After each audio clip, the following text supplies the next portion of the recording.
Well, for once I have some good news for you. Peter is the type of ghoul that needs to be fed daily, the system responded. If that is good news, you have some sick sense of humor, Quinn thought. Just wait, young one. The ones that require food more often quickly get stronger. If you carry on feeding Peter for a week, then by the end of it, he should evolve. In the middle of their conversation, a notification screen popped up. New quest received. Make your family stronger. 2 out of 7 feed your ghoul, Peter, 7 different types of human flesh. Reward? Family member evolution. The quest stated that they would need 7 different types of human flesh. Just like Quinn with his blood, he would only get stronger when consuming a new person's blood. The same could be said for Peter, who would have to consume different types of flesh. If, and I mean a big if, Quinn said, if we carry on using Vorden, will it still suppress his hunger? Yes, although he won't be able to evolve as quickly. He hated the fact that he had to rely on Vorden, and using him would only be delaying the inevitable. Right now he needed to find a solution as fast as possible. Vampires were a secret to the world, and he was sure Fex would want to keep it that way as well. It was a risk, but he would have to confront Fex and ask for his help. In the morning, Quinn and Peter didn't go down to the canteen for breakfast. They had decided to stay in their dorm room. Quinn couldn't bear for Vorden to go through so much pain again. That's why he offered to help. With his greater strength, he was able to cut through the entire leg in one clean stroke. Vorden looked scared when Quinn was about to cut his limb off, but all of a sudden his facial expression changed. Instead of fear, it now showed anger. Vorden shouted at Quinn, "Just do it, you little wimp!" Quinn now wanted Peter to evolve as soon as possible, as hopefully this would help with Peter's dietary problems. Quinn also realized he thought of Peter as a friend again. He suspected the strange bond between them might have something to do with this. Because the 2 days of rest were over, every student was required to start training in their combat classes again.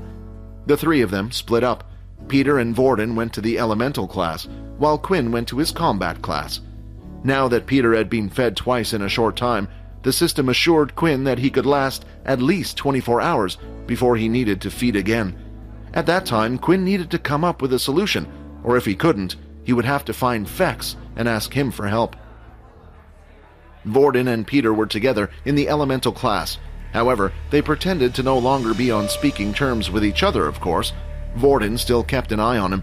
While everyone was looking at the teacher, Vorden noticed that a couple of students had come over to where Peter was standing, and it looked like they were nudging him a bit. The 3 of them started to move away from the crowd towards the back of the classroom, out of sight of the main group of students. Are they working for Duke? Vorden thought. They won't do anything to him here, and Peter has just been fed, so he shouldn't go on another rampage. One of the students whispered into Peter's ear, "Move to the back of the classroom." Once they were at the back, one of them whispered again, saying, "Duke has a message for you. Make sure you bring your Earth ability up to level 4 by the end of the week. If you do, there will be even more rewards for you." Peter agreed because he didn't know what else to do. Now that he had become a ghoul, he couldn't even use his Earth ability anymore. He was wondering how he was going to solve this in a week. Quinn can change the number on his watch by tapping it. Maybe I can ask him how he does that, Peter thought. After staying at the school for only 2 days, Fex had already learnt something. Life at the school was quite boring. The first student that he had met was Aaron. Because Fex was a new student, he had to decide which combat class he wanted to go to. And after finding out Aaron went to the Beast Weapons class, Fex knew what class he wanted to sign up for. Along the way to the Beast Weapons class, Quinn met up with Layla and Aaron, who was trailing behind her. On the way there, Quinn was thinking of possible safe ways to approach Fex. He would need to talk to him in a public place where he couldn't use his abilities as freely. But before that, he needed to find out what class he was in or where he was. They arrived in the large training hall, and Leo was there as usual. This time, Leo gathered all the students at the front of the training hall, where a small platform had been raised. Leo stood on top of this platform as he explained the upcoming lesson to everyone. However, just before the lesson started, a new student had entered the room. Leo was completely distracted as he noticed something. This student had the same aura as Quinn did. "Hey, this is the Beast Weapons class, right?" Fex said as he walked through. "Who's that?" "I think it's a new student." "This late into the term, that means he must be a draft evader." When they looked at Fex, their interest quickly died down after seeing he only had the number 1 on his watch. Quinn and Fex looked at each other. They both knew instantly that this was the person who they had fought last night. Fex gave Quinn one look up and down before walking off to find his spot to watch the lesson. This reaction surprised Quinn, to say the least. Isn't he going to say anything? I'm sure he realized I was the person fighting him last night. If I can smell him, he can smell me, Quinn thought. The lesson had started, but it was hard for Quinn to concentrate. As you all know, we have been learning the basics of each weapon, Leo explained as he drew out his katana blade. But there will be times where one's weapon will break, or certain weapons will prove ineffective against the enemy. Leo then threw his blade at the wall behind him. It flew fast, and half of the blade managed to go into the wall until it stopped. In these times, we will have to use our fists. If we have abilities, why would we rely on our hands? Yeah, and even then, if I didn't have a beast weapon or was too tired to use my ability, surely guns would be better? I see. So you think that today's lesson is pointless, correct? Leo asked. Suddenly, Leo started to tear off his military clothing, and underneath he revealed a chest-piece armor that had the face of a demon on it. Even armor-piercing bullets from a sniper rifle at most could knock a single-scale Dalki back. However, when activating the beast gear, the higher level tier of equipment, the more empowered our bodies to become, Leo said. At first, the students thought they imagined it, but they could all see clearly that the blackish armor around Leo's chest was starting to light up and turn red. Little particles of steam were emerging from the piece as well. Right now, if I was to throw a fist with all my force, I could crumble the foundations of this entire building. The steam started to disappear, and the chest piece's color started to return to normal. At that time, the students realized a certain pressure had disappeared, as if they were under a gravity heavier than they were used to had disappeared from the room. So they finally figured out how to properly use the power of the beast, huh? Fex said. Well, it looks like they advanced quicker than my father said they would. The power of the fist is useless if you cannot hit your opponent, or if you do not know how to throw a punch, Leo explained. So for today's lesson, I shall be showing you a basic martial art that all soldiers are required to learn. For this, I will need a volunteer.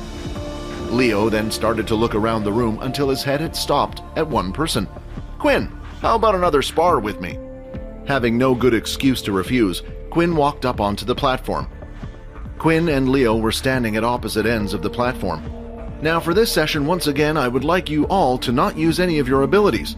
Later on, we will try to learn how to combine your abilities with our fists to make more of an impact, but for now, forget about it, Leo explained as he looked at Quinn. Okay, when you are ready, I want you to come at me and don't pull any punches.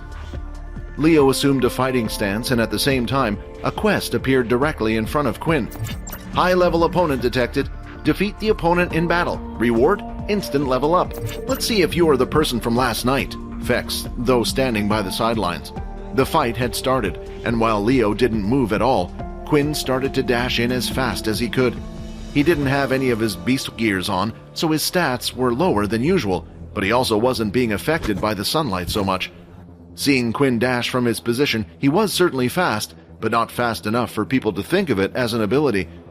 Quinn threw out a punch fast, but didn't add any of his blood skills. However, Leo was able to move his head to avoid it. Quinn then changed his fist and went to grab Leo instead. He hoped to throw Leo to the ground, but it was too late. The man had already pivoted on his foot and went for a spin.